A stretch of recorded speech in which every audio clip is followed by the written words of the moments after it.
अब जो प्रसंग चल रहा है कि जैसे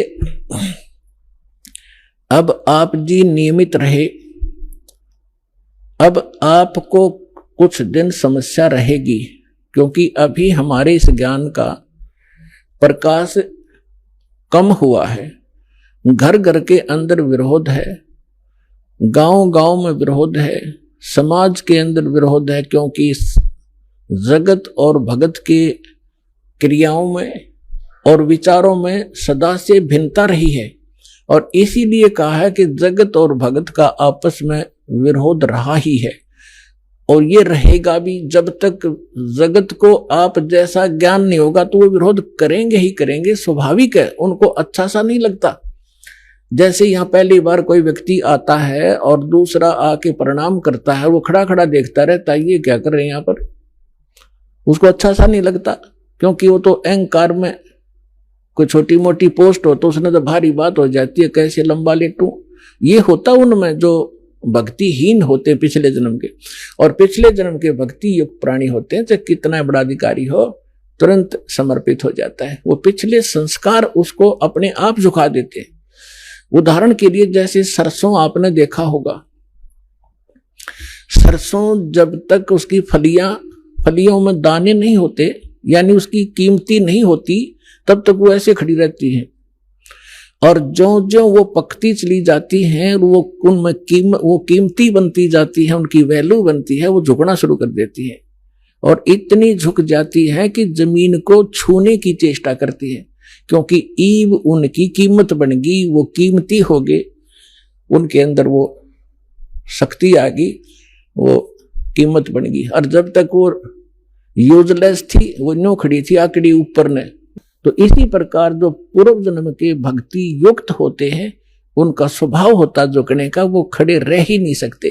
उनके अंदर पिछली भक्ति इतनी जबरदस्त होती है। और जो भक्तिहीन होते हैं वो आकड़े रहा न्यों, लेकिन उनमें भी भक्ति बन जाएगी। सत्संग सुनेंगे, भगवान की अमृत वाणी सुनने मात्र से संस्कार शुरू हो जाते हैं। चाहे वो घर पर सुन रहा है मालिक दास के वचन, किसी टीवी पे, या अपने किसी इस सिम के अंदर, या इस चिप के अंदर से जो सत्संग सुनते हैं, वो भी संस्कार भरने शुरू हो जाते हैं, उसमें वजन बनना शुरू हो जाता है। फिर धीरे धीरे यहाँ भी आता है, फिर सत्संग सुनता है, यहाँ जो है प्रणाम करता है, फिर उसके अंदर वो भक्ति संग्रहित होकर अपने आप झुकना उसका स्वभाव बन जाएगा। फिर उसको बुरा लगेगा जो झुका नहीं का, प्रणाम नहीं करेगा, तो उसको रुका ही नहीं जा। तो जो प्रसंग चल रहा है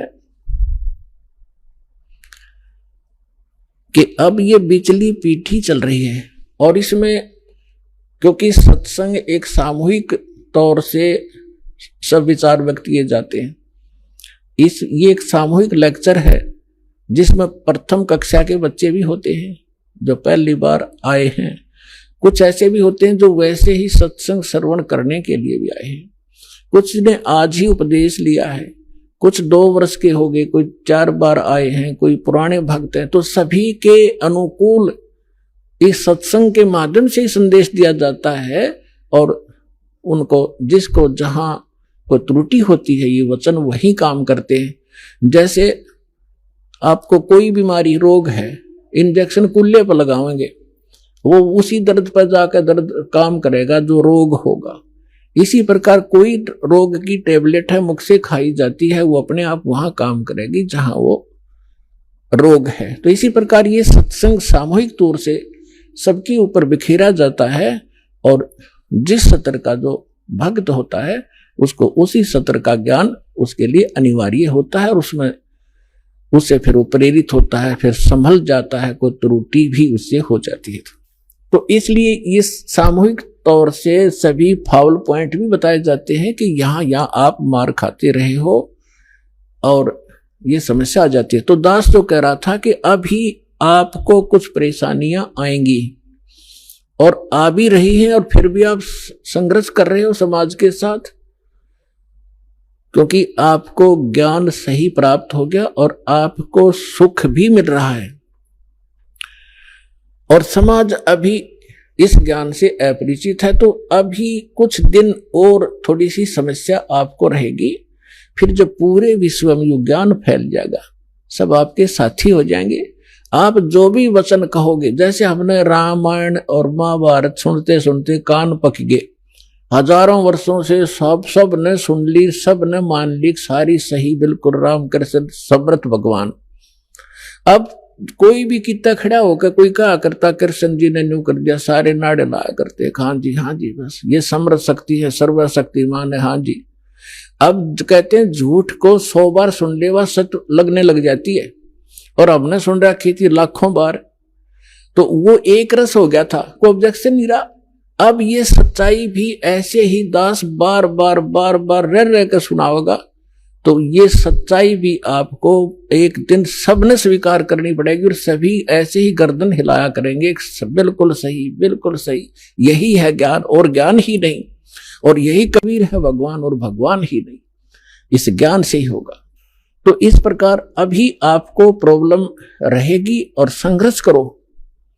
ये तो आजादी की सी लड़ाई समझ लेना, लेकिन हमारी लड़ाई हथियारों की नहीं, ज्ञान के शस्त्र से हमने लड़ना है।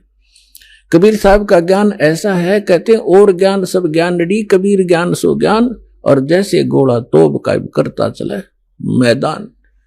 मैदान तो कर दिया शंकराचार्य, हमने निमंत्रण उनको दे लिया, कहा जो जी चर्चा करो, कुछ हमारी त्रुटि हमें बताओ, आपकी हम बतावांगे, उसको एक समाज को एक दिशा दे दें। लेकिन कुछ भी रहा हो, चाहे वो अपने आप को गण्याडी मान रहे होंगे, अके जावा रामपाल का तो कोई अस्तित्व नहीं है, लेकिन फिर भी गरीब के पास भी आ जाना चाहिए बड़े आदमियों ने, जो आमंत्रित करता है।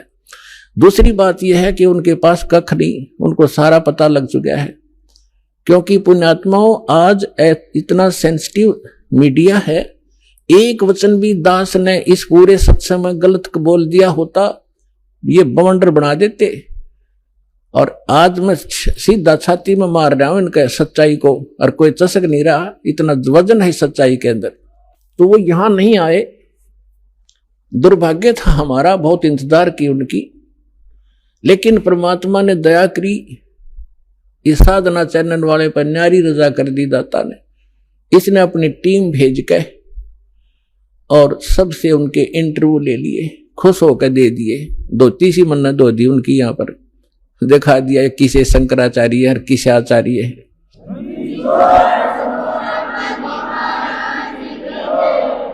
तो पुण्यात्माओं, कहने का भाव यह है कि जब तक ये पूरे विश्व में एक रस नहीं होगा, तब तक थोड़ा सा विरोध बना रहेगा, और उसमें आपने घना सावधान रहना पड़ेगा कि आपका नाम खंडित ना हो।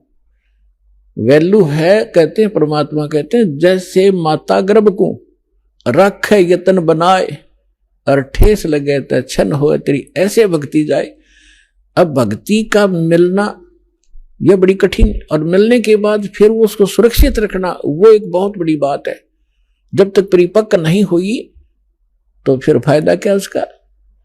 तो इतना सावधानी आपने बरतनी पड़ेगी, जैसे कोई माता बच्चे को गर्भ में आते ही वो कितनी सतर्क हो जाती है, खान पीन में संयम बरतती है, पैर ऊंचा नीचा ना टिक जा कि बच्चे का झटका लग जा, रात को करवट ले भी गलती से ले लेती है तो तुरंत सतर्क होती है, और कहीं मेरे बच्चे का दाब ना लगी हो और खराब ना हो जाए मेरा गर्भ, वो कितनी चिंतित रहती है। तो आप जी ने इस भक्ति का जो लाल है, इतनी सावधानी से परिपक्व करना पड़ेगा, तब आपको सफलता होगी। इसमें फाउल पॉइंट है, आन उपासना नहीं करनी, संसारिक व्यवहार के जो भी कार्य हैं जो भक्ति परमात्मा की मर्यादा को भंग करते हैं, वो नहीं करने, और फिर आप सफल हो जाओगे। तो अभी थोड़ी सी कठिनाई आपको चल रही है, घर घर में विरोध चल रहा है। पति ने नाम ले लिया, पत्नी नहीं मानती, मैं तो सारी पूजा करूंगी, तो कैसे ऐसा क्या कर रहा है। पत्नी ने ले लिया तो पति दुखी करता है। तो धीरे धीरे ज्ञान से क्या होगा, ये ज्ञान ऐसा है कि आप घर पे चलाओगे और बच्चों पर भी असर करेगा, ना सुनेंगे तो भी कक्ष में सोए हुए व्यक्तियों पर भी ये वाणी असर करेगी, जैसे गारुड़ का मंत्र अचेत हुए उस सर्प के डसे हुए व्यक्ति पर, जो सुन भी नहीं रहा, समझ भी नहीं रहा, और उसके ऊपर भी वो मंत्र बोल बोल कर उसके विष को उतार कर सचेत कर देता है। और ये तो परमात्मा की वाणी सब सिद्ध है। ये तो अपने पशु पक्षियों के ऊपर भी ये वाणी जा रही है, उनको भी, उनके भी पाप डाउन हो रहे हैं। ठीक है, उनके पाप गणे हैं इसलिए पशु योनि मिली, तो वो पाप घटते रहेंगे। यदि किसी का कपड़ा ज्यादा खराब हो गया है, मैल हो गया है, तो वो कई बार साबुन लगाने से स्वच्छ होगा, उज्जवल हो जाएगा। और जिसका थोड़ा मैला है, 1-2 बार साबुन लगाने से उज्जवल हो जाता है। तो ये साबुन है, परमात्मा का जो ज्ञान है, सत्संग है, वचन है, ये साबुन और जल दोनों का काम करता है। तो धीरे धीरे ये सत्संग जिस घर में चल रहा है, पड़ोसियों तक भी असर होगा आपका, और आपके घर के पशु पक्षियों पर भी इसका प्रभाव पड़ेगा। आपके घर कोई पशु पक्षी भी रह रहा है, उसके ऊपर भी धीरे धीरे उसके अंदर ये वाणी का जो ज्ञान यज्ञ का पुण्य उसमें संग्रहित होगा। और कुछ ऐसे पाप हैं जो ज्ञान यज्ञ से ही खत्म होते हैं और उसका विकल्प ही नहीं है। जैसे कपड़े को पहले थोड़ा मैला है तो जल से धो दिया, साफ हो गया। ज्यादा मैला है तो और भी मैल रहा तो साबुन लगाना पड़ा, और फिर भी कोई दाग दबा रह जाता है तो ड्राई क्लीन से साफ हो जाता है। तो इसी प्रकार ये सभी क्रियाएं हमें अपने अंतःकरण, अपने जीव के ऊपर, आत्मा के ऊपर जो मैल जमा हो गए, उन सभी पापों का नाश करने के लिए ये सारे ही साधन अपनाने पड़ेंगे। मंत्र के जाप भी करने पड़ेंगे, 5 यज्ञ भी आपने करनी पड़ेंगी, और तब जाकर के आपकी भक्ति सफल होगी। तो इसमें फॉल पॉइंट दास आपको बता रहा है कि ये भ्रमित ना होना। ऐसे कोई व्यक्ति आपके साथ डिस्कस भी करे तो उसको समझाना कि देखो, पहले तो जब हम डॉक्टर के पास जाते हैं तो डॉक्टर की औषधि में हम स्वयं ही विवेचन करते हैं, तो फिर उस डॉक्टर के पास जाने की आवश्यकता ही नहीं कि इसने दवाई ठीक नहीं दी तो कोई और देखो, वहां से लो। तो इसी प्रकार सबसे पहले तो ये देखो, ये ज्ञान आज तक ना किसी ने सुना और ना सुनाया, किसी के पास था ही नहीं। और जिन महापुरुषों के पास था उनको प्रतिबंध कर दिया था, मालिक ने प्रतिज्ञा करा दी थी कि अभी इसको डिस्क्लोज ना करना। तो महापुरुष थे, वो अपनी अमृतवाणी में बोल के सारा कुछ लिख के एफिडेविट बना के कबीर इज गॉड, ये वो फाइनल कर गए थे वो महापुरुष, जिनके दास बार बार उनके शुभ नाम आपको सुनाता है। और फिर हमारे सदग्रंथ उसी का प्रमाणित करते हैं कि कबीर इज गॉड। तो फिर ये क्लियर हो गया कि आज तक कोई हमें यही निर्णय नहीं करके बताया कि भगवान कौन है और कैसा है। अब जैसे रामकृष्ण को और विष्णु जी को, शंकर जी को भगवान मानने वाले, उनसे अगर हम पूछा करते थे कभी कि भगवान, वो कहता मैं समाधि लगाता हूं, भगवान देखा आपने? भगवान दिखता थोड़ा ही है, वो तो निराकार है। अरे ये विष्णु ब्रह्मा जी की मूर्ति रख रखी, ये क्या फिर? तो हमारा निराधार ज्ञान था, बेसलेस था, हम डामाडोल थे, स्थिर नहीं थे। और इसी प्रकार ये राधा स्वामी किसी ने पूछ लो या किसी महर्षि ने पूछ लो, अभी तक जिनके विचार रहे हैं, परमात्मा तो निराकार है। साकार आता जब रामकृष्ण रूप बन जाता है फिर निराकार हो जाता है। तो खाक ज्ञान था इनको। वेद बताते हैं कि वो परमात्मा सशरीर है, मनुष्य दृश्य है, ऊपर सिंहासन पर विराजमान है और उसके सिर पर मुकुट है। ये तो वेद बताते हैं, राजा की तरह बैठा है। और यही वो संत बताते हैं जिनको भगवान ने जिन आंखों देखा वहां पर। तो फिर इसमें कोई डाउट नहीं रहा कि हु इज गॉड और कैसा है वो भगवान। तो ये सारे कंसेप्ट क्लियर इस दास ने करे, आज तक किसी ने नहीं किए। तो इसी प्रकार इस साधना पर भी विश्वास करना, किसी से डगमग ना होना, क्योंकि काल ने अपने एजेंट छोड़ रखे हैं। वो अपने कर्म बिगाड़े हैं तो वो भी भगवान के बच्चे, पर भ्रमित है, उस काल से प्रेरित है। उनका दुर्भाग्य है कि वो अशुभ काम पर लगे हैं। तो दास की उन सभी संतों से भी प्रार्थना है कि वो भी भगवान के बच्चे हैं और परमात्मा के बच्चों को मिसगाइड करके वो भगवान के दोषी हो रहे हैं। सबसे बड़ा अपराधी इस पृथ्वी पर यदि कोई प्राणी है जो गलत ज्ञान प्रचार करता है, वो भगवान का सबसे बड़ा अपराधी है। और आज देख लो, आज तक इस दास के अतिरिक्त या पहले महापुरुष रहे, उन्होंने जो ज्ञान दिया वो अपने सत्र का दे ही गए, उन्होंने आगे नहीं ये मंत्र वगैरह डिक्लेयर की, वो बात अलग है। लेकिन वर्तमान में इस दास के अतिरिक्त सभी मिसगाइड किए बैठे ये संत, मंडलेश्वर, आचार्य और शंकराचार्य। तो ये अपराधी उस परमात्मा के, इनको चाहिए अपना भी कल्याण करावें और सच्चाई से अपने अनुयायियों को भी परिचित होने दे, इनका भी कल्याण हो जाएगा। समय आ गया, ये तो होगा ही होगा। ये कह देंगे तो इनका जो है बड़ी शाबाशी होगी, इनकी इज्जत रह जाएगी। और नहीं तो चलिए तो यहाँ आवेंगे, फिर ये अकेले बैठे रहेंगे वहां पर, रोए जाइए अपने कर्माने। आज कौन ऐसा मूर्ख है जो अपने जीवन को नाश करेगा जब पता लग जाए? तो फिर दूसरी समस्या ये आती है कि गुरु नहीं बदलना चाहिए। कोई बात हुई या एक डॉक्टर से इलाज नहीं होता तो 100 बदलने चाहिए अपनी जान बचाने के लिए। और कबीर साहब कहते हैं, जब लग गुरु मिले नी साचा, तब लग गुरु करो 10 पांचा। और झूठे गुरु के पक्ष को तज ना लावे वार, और द्वार ना पावे शब्द का वो भटके वार का वार। और इतना शीघ्र बदल देना चाहिए गुरु को। कबीर साहब कहते हैं कि डूबे थे पर उबरे, गुरु के ज्ञान चमक, और बेहरा देखा जरजरा, उत्तर चले फड़क। पहले बेड़े होया करते थे, फ्लोटिंग लकड़ियों का एक बेड़ा बना लिया। अभी तो नौका तो बहुत बाद में चली है। पहले बेड़ा होया करता था, उसके ऊपर बैठकर दरिया को पार करके अपना कोई काम करने जाते थे, उन बेड़े के ऊपर बैठ के जाया करते। तो वो बेड़े कई बार गल जाते थे, कंडम हो जाते थे। तो जब परमात्मा कहते हैं कि जिस साधना को आप कर रहे हो, जो गुरु की, जिस गुरु के जहाज में आप बैठे हो, उसका जब आपको उसके सामने दूसरा जो बिल्कुल ओके बेड़ा आ गया, नौका समझ लो आप, बेड़ा तो नहीं समझ में होगा। अब एक नौका है जिसमें आप बैठे हो, उसके अंदर सुराख हो गया है और जल उसके अंदर घर कर रहा है, अंदर प्रवेश करना शुरू कर दिया है। और उसके बराबर में दूसरा कोई सही ओके नौका रख देता है, साथ में खड़ा कर लेता है, और वो कहता है कि भाई तुम डूबोगे, इसमें आ जाओ।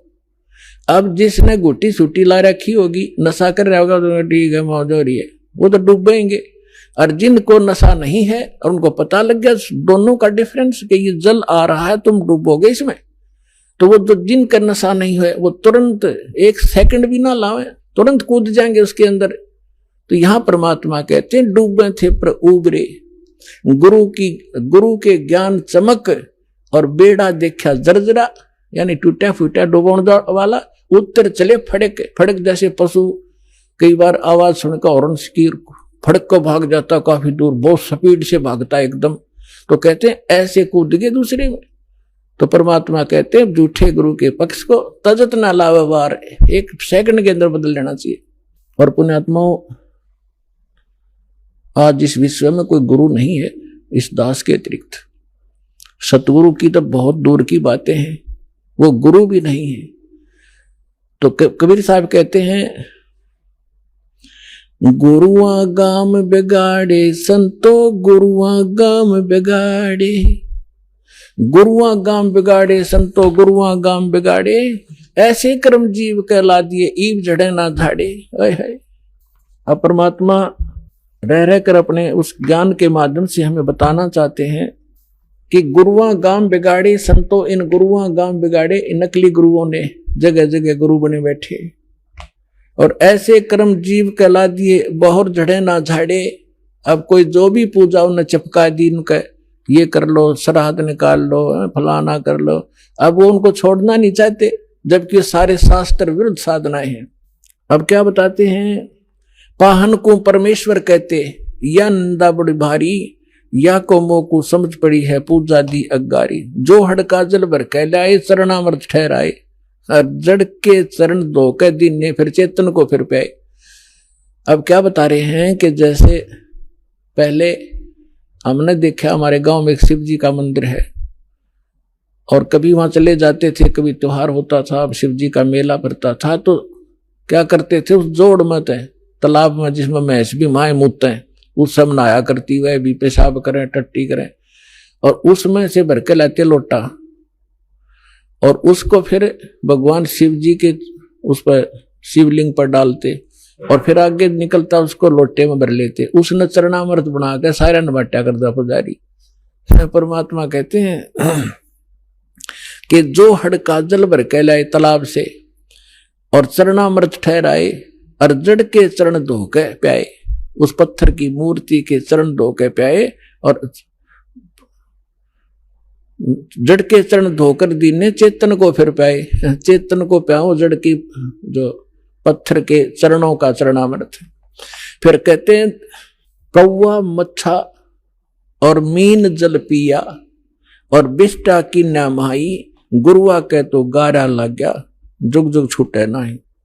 भरम विभूषण शब्द हमारा, कोई गावे कोई रोवे, और पांडे को तो परख नहीं ये खिचड़ी मुंह में धोवे। कहते हमारा जो ज्ञान है ये सब भ्रम का निवारण करने वाला है, इसको सुनो। और पांडे जो यानी जो आपके गुरुजी आपको दीक्षा साधना बता रहे हैं, ये तो ऐसा है जैसे कीचड़ से कपड़ा धो रहे हो तुम, दूनी गारा लगेगी, वो साफ नहीं हो सकता जो साधना आप करें। भैरव भूत मसाणी पूजे और दुर्गा देवी ध्यावे, उत्ती के तो तब ही बाजे जो बकरे आण कटावे। भेड़ पूछ को पंडित पकड़े ये बादो नदी बिहंगा, गरीब दास वो भव जल डूबे नहीं साध सत्संगा। कि जिनको संतों का संग नहीं मिला, सत्संग नहीं मिला, वो भवजल के अंदर ही डूब जाते हैं। भेड़ पूछ को पंडित पकड़े, ये आपके गुरुजी कहते हैं आपको दरिया पार कराने के लिए ऐसा साधन दे रखा है जैसे कोई ये कह दे कि भेड़ की पूछ पकड़ा दे और कहते इसको लेकर दरिया में बढ़ जा, ये पार कर देगी तुझे। तो वो साधन दरिया को पार करने का नहीं है, ये तो आपको अंडरस्टूड है। उसका कौन सा साधन है कि नौका हो ओके, लीक प्रूफ हो, वाटर प्रूफ हो, और उसने रखे और साथ में फिर चलाने वाला सही कार्य बिल्कुल परफेक्ट हो, और उसमें बैठा फिर पार होगा। भेड़ पूछ के पकड़न से दरिया पार नहीं हो सकती। इसी प्रकार जो साधनाएं आज तक आप कर रहे थे वो ऐसी साधना थी, मोक्ष कराने के लिए जैसा आप उद्देश्य ले रहे थे ऐसी थी जैसे भेड़ की पूछ पकड़कर दरिया पार करते, और वो भी भादो वाली दरिया। भादो के अंदर सबसे ज्यादा वर्षा हुआ करती थी और सभी दरियाएं ओवरफ्लो होकर किनारों को चाटती हुई चला करती हैं, और ऐसे भयंकर समय में और ये साधन दे रखा आपको। तो यहां कहते हैं भेड़ पूछ को पंडित पकड़े भादो नदी बिहंगा, और गरीब दास वो भवजल डूबे जिन नहीं साध सत्संगा। जिनको संत सतगुरु नहीं मिले वो यहीं डूब जाएंगे। कबीर साहब कहते हैं कबीर इस संसार को समझाऊं के बार, और पूछ पकड़ के भेड़ की ये उतरा चाहे पार। अब थोड़ी सी इन नकली गुरुओं की हिंदी करता हूं, उसके बाद आगे आज की कथा सुनाएंगे। अब परमात्मा क्या कहा करते, गरीबदास साहिब को भगवान मिले, सचखंड ले गए, फिर वापस छोड़ा। और परमात्मा ने पहले कहा था कि 12वां पंथ जब गरीबदास 12वें पंथ का जो संचालक होगा, प्रवर्तक, उसके माध्यम से मेरी वाणी पुनः प्रकट होगी, मेरा ज्ञान दूंगा। और बीच में जैसे 600 वर्ष पहले कबीर साहब जी ने धर्मदास जी को जो ज्ञान दिया था वो कबीर सागर में लिपिबद्ध हुआ। तो परमात्मा ने पता था कि बीच में काल के दूत इसमें कोई ना कोई गड़बड़ करेंगे। आप एक अनुराग सागर है, कबीर सागर का एक चैप्टर है। तो ये कबीर पंथी विशेषकर उस अनुराग सागर को ही घसीट रहे थे। और कबीर सागर के संशोधनकर्ता ने जो युगलानंद बिहारी जी ने एक टिप्पणी कर रखी है इसमें कबीर सागर में, उसको संशोधित करते हुए कि मेरे पास अनुराग सागर की 45 कापियां हैं, कुछ हस्तलिखित कुछ प्रिंटेड। इनमें बहुत सी ऐसी हैं जो एक दूसरे से मेल नहीं कर रही। तो इसका क्या मतलब है कि जिसने जैसी भी उचित समझा, अब जिस भी संत ने, जो नकली संत थे काल के दूत, जिन्होंने वो समझ में वाणी नहीं आई वो काट दी, अपने अनुकूल जो वो बकवाद करा करता हुआ लिख दी और उसको आगे प्रिंट हो गया। तो उसको कंप्लीट करने के लिए, सुचारू करने के लिए परमात्मा ने कहा था कि संवत 1774 होई ता दिन प्रेम प्रगटे जगलोई, और उसके माध्यम से मेरी पुनः वाणी प्रगट होगी। तो वो गरीबदास जी ने वह कसर, परमात्मा ने गरीबदास जी को सच ऊपर ले गए, फिर वापस छोड़ा, उसमें वो फीड कर दिया। जैसे एक मोबाइल से दूसरे मोबाइल में पूरी की पूरी फिल्म फीड फैक्स हो जाती है और उसमें भी रह जाती है, तो परमात्मा ने ऐसे वो ज्ञान गरीबदास जी ने दिया। तो गरीबदास जी ने फिर इन नकली संतों के बारे में क्या बताया है? कंठी माला सुमरनी ये सभी सिलसिला मेटे, कन फूका गुरुआ मिले है जो जम मारी फेंटे। कंठी माला सुमरनी भाई पैरे से क्या हो, ऊपर ढूंढा साध का और अंदर रखा खो। कहते हैं ये ऊपर कंठी पैर ली, माला बना ली, एक मणिये की माला कंठी पहनते हैं कबीरपंथी नकली। एक तुलसी की लकड़ी का एक मनिया बनाकर एक जनेऊ से बांध देते हैं, और यहाँ जो भगत आते हैं उनको हम कहते हैं कि ये कंठी माला नहीं चलेगी, इसने उतार दो। तो वो दृढ़ हो जाते हैं, इसने नहीं उतारे, ये तो हमारा जन्म सिद्ध अधिकार है। अब परमात्मा क्या कह रहे हैं? कंठी माला सुमरनी ये सभी सिलसिला मेटे, इसने जब छोड़ छाड़ दो इन तो पार हो गए। अंदर भक्ति सही करो, सत भक्ति करो, सत साधना से मोक्ष होगा। इन कंठी और माला ऊपर के दिखावे से, चाहे कपड़े लाल पहन लो और चाहे पैंट कमीज पहन लो, भगत वाले लक्षण और भक्ति सही होगी तो आपका मोक्ष होगा। एक विशेष आडंबर से भगवान नहीं मिलेगा। तो यहां कह रहे हैं कि कंठी माला सुमरनी ये पहरे ते क्या हो, ऊपर तो दिखा भगत और अंदर रख्या खो, न साधना ठीक न ज्ञान सही। कंठी माला सुमरनी भाई पैरे से क्या हो, ऊपर ढूंढा साध का अंतर रख्या खो। कन फूका गुरुआ में लह जाने भाव न भेद, जम के हलकारे फिर ये हाथों में लिए बेद। ओए होए होए, अपनात्मा एक एक वाणी ऐसी अनमोल है महापुरुषों की। कहते हैं कि ये कन फूका गुरुआ मिले, कान में फूक मारनिया, और जाने भाव न भेद। और कहते हैं ये काल के हलकारे घूम रहे नकली संत, जो वेदों के ज्ञाता माने जाते थे, न कख भी नहीं पता वेदों का। वेद पढ़ने पर भेद न जाने ये बातें पुराण 18, और जड़ को अंधा पत्ते खुआवे भूल गया सृजनहारा। अगर इन्होंने वेद पढ़ा होता ये पत्थर पूछते, वेद का ज्ञान होता।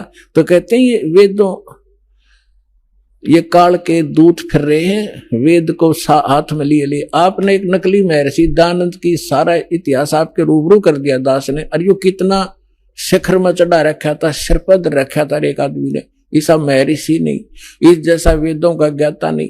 तो ऐसे कहते हैं ये काल के दूत थे, वेदों का नाम ले ज्ञान सारा उल्टा ठोक रखा।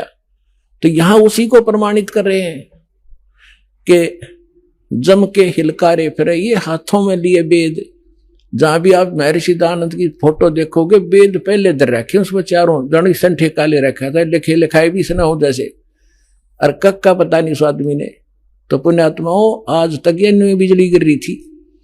हम इनको महर्षि माने थे, ये थे कौन बालका जैसे ज्ञान के भी। इनका सत्यार प्रकाश आपके दास ने आपके रूबरू किया, जिसको हम सर्वधारीय मान्या करते, और उसमें इतना डंगा बकवाद भर रखी जो एक आम आदमी भी ना लिखे ऐसी बात, और मूर्ख भी जो उसने लिख रखी। कहते सूर्य पे ऐसे व्यक्ति रहते हैं जैसे यहाँ पर हैं, सारे बाग बगीचे हैं, सारे पदार्थ हैं, बता। वो एक इंसान भी था और मैं ऋषि की पदवी पाएगी। कहते हैं झूठे गुरु बहुत हैं ये अनगन कोट अनंत, सार नाम का भेद बतावे सो सतवादी संत। झूठा गुरु काल है ये फांसी दे अड़ाए, मारत है मैदान में वो छलबल बहुत बनाए। झूठा गुरु काल है ये गुरु का दया स्वरूप, या मैं मीन न मेख है जैसा संवल रूख। एक एक वाणी का निष्कर्ष देखो पुण्यात्मन महापुरुष ये थे, वो महापुरुष भगवान से प्राप्त ज्ञान, यानी ये तत्व ज्ञान है। कहते हैं झूठा गुरु काल है और गुरु का दया स्वरूप, और या मैं मीन न मेख है जैसे संभल रूख।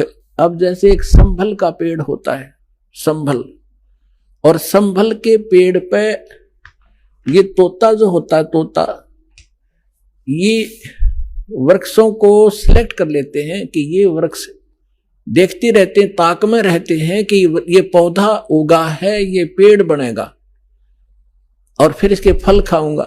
तो जो ये संभल का पेड़ जब उगता है, बहुत सुंदर पत्ते होते हैं, बड़ा हरा भरा होता है और बड़ा हो जाता तो इतने बढ़िया फल लगते हैं इसके डोडे, और ऐसा लगता है जैसे बहुत ही स्वादिष्ट पदार्थ होगा, लेकिन उसमें होती है रुई।